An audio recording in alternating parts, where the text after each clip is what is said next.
Reasons why we procrastinate. Do you catch yourself making tons of plans every week and not following them through? Do you wake up every morning telling yourself you'll do a bunch of things and end up doing nothing? Do you tell yourself that if you loved your job more or were more passionate about your studies, you wouldn't procrastinate all the time? Well, it turns out that procrastinating has nothing to do with time management, discipline, or motivation. Today, we're going to focus on the reasons behind this issue and how to tackle it, so stay tuned to find out more about this topic.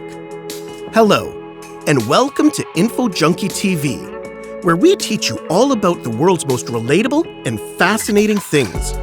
Make sure to subscribe to our channel and hit the notification bell for more mind-blowing topics. Without further ado, let's get on with today's topic, reasons why we procrastinate. Procrastination is the act or habit of putting off or delaying something. This can include anything from household chores to work tasks to going out with friends. Most people believe that procrastination is caused by one of three things: laziness, lack of time management, or lack of motivation. If you procrastinate at school, you'll think it's because you don't like or understand your assignments. Your parents will probably think it's because you lack discipline or concentration. You might feel you chose the wrong major in college because you procrastinate so much. Or if you procrastinate at work, it's because you don't like your job. Basically, we tell ourselves that if we procrastinate anything, it's because we're not passionate about said thing and lack the motivation or discipline to do it. And this is what most of us believe when we think of procrastination.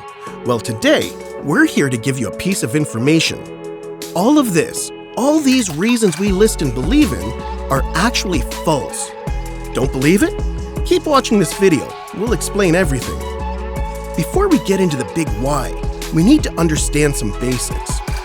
There are actually three types or categories of procrastinators we can all divide ourselves into: the thrill seekers, the avoiders, and the indecisive. The thrill seekers usually thrive on pressure. They like to wait till the last minute to challenge themselves and believe that they perform best under pressure. Some of them even believe that this is not procrastination, but rather a cleverness on their part, that they don't need as much time to finish a task as others. The avoiders are usually paralyzed by fear of failure. They're so scared to fail that they'd rather people think that the quality of their work is due to lack of effort rather than the lack of ability. If I fail at something, or the result of my work is average, it's because I did it quickly and didn't contemplate on it, not because I don't actually have the ability to do it. And finally, the indecisive. These are people who struggle to make definite decisions, leading them to take way too much time to get anything done. They weigh every single option once, twice, and even 3 times, yet still can't make up their mind at the end. Now that we know the type of procrastinators, let's take a look at how it develops. Procrastination is not something you're born with, but rather something you learn throughout your life. And although there can be many causes to it, like the way you grew up or how your family interacted with you, the most common and concrete reason behind procrastination is negative thoughts and feelings. When you put off going out, or working, or any other task, it's because of the negative thoughts that this particular task evokes. This is slightly more complex than it sounds. Here's why. Once a task or event is added to your schedule, that's when your imagination takes the reins. You imagine yourself going to that event or starting the task, and imagine all the feelings it brings up, like fear, anxiety, a sense of failure or doubt. And that is why you start to procrastinate. You start pushing it off, not wanting to do it. Your brain is wired to survive, which means that once you've got all the basics down like food, shelter, and safety, your brain won't understand why you'd want anything more. You're good and comfortable, and that's all evolution really needs. In this case, doing an assignment or finishing some paperwork is just pointless. Why your brain wants to avoid negative thoughts at all costs is just another survival instinct. If you're feeling anxious or scared, your brain will translate that to mean you are facing some kind of danger, which is why it will try as much as possible to push you far away from the things invoking these feelings or what it believes is a dangerous situation. Not only that, but your brain will also want you to save energy so you can survive and carry on the species. So, 1. Avoid negative feelings, or what the brain translates as a critical situation. 2. Save energy and survive. This leads you to a stagnant stage, where you are comfortable surviving with the bare minimum and don't seek to thrive for the better.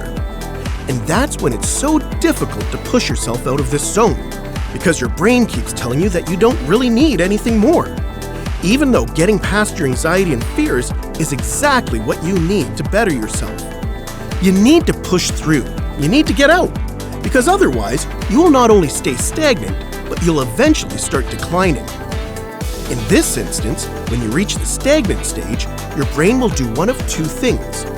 Either it will justify it and come up with excuses for you not to do the task, or it will completely distract you from it by going towards more gratifying activities that will make you feel better, like social media, video games, Netflix, or whatever other hobbies you might have. The task itself can be very simple, but you subconsciously complicate things and overwhelm yourself with the consequences by giving them much bigger proportions. The only thing that pushes you to do the task is when you get so close to the deadline, the fear becomes too great and you have to start working to alleviate this feeling. In other words, most people only act when the fear of inaction becomes greater than the fear of acting. But if you live your life like this, then you'll never reach your full potential. You'll keep doing the bare minimum to get by, suffering from anxiety and procrastination, and never thriving. Another research shows that the effects of procrastination in the long run get even worse. When you choose to procrastinate today, you'll feel even more overwhelmed tomorrow. And when you procrastinate again tomorrow, you'll feel even worse the next day, which will lead you to procrastinate again and again and again. You'll end up spiraling into this complacent and negative mindset, which will be extremely difficult to get out of. So the first thing you've got to do is acknowledge that procrastination is an emotional issue. Only then will you be able to research and understand more about how your brain and mental health works. Now, on to some actual things that you can do to try and lessen your procrastination. The first thing to do when you catch yourself procrastinating is try and relax. Stay calm, and maybe even encourage yourself with words. Talk to yourself, look in the mirror, and give yourself a pep talk. I know it might sound silly, but I promise you it works if you take it seriously. The second thing you want to do is break down your tasks and look at them from a broader perspective. If you break down your task into smaller pieces and create a to-do list, you can then reward yourself with a break between each one. Not a 5-hour break, but you know what I mean. If you follow this method, you'll be finishing your to-do list efficiently without feeling overwhelmed and stressed. You'll even realize that it doesn't take that much time after all once you tackle it bit by bit. Also, try to keep in mind that everything gets done eventually. So for example, instead of saying, "I'll do this tomorrow," say, "I can't wait till I'm done this so I can spend a free and relaxing day tomorrow." That way, you'll be more inclined to do it because you've encouraged yourself with a reward and you're focusing on that. Don't look under your feet. Look further down the way, at a time where this task is done and you're doing something that will bring you joy. Another thing you should do is find the time of day where you're most productive and work during that time frame. So if you're more of a morning person, set your alarm, wake up, make a cup of tea or coffee, and get to work. You can also work in 15-minute bursts of activity instead of forcing yourself to sit for hours. That way you'll get more done and stay energetic. There are a lot of different ways to tackle procrastination. You just need to find the one that suits you most.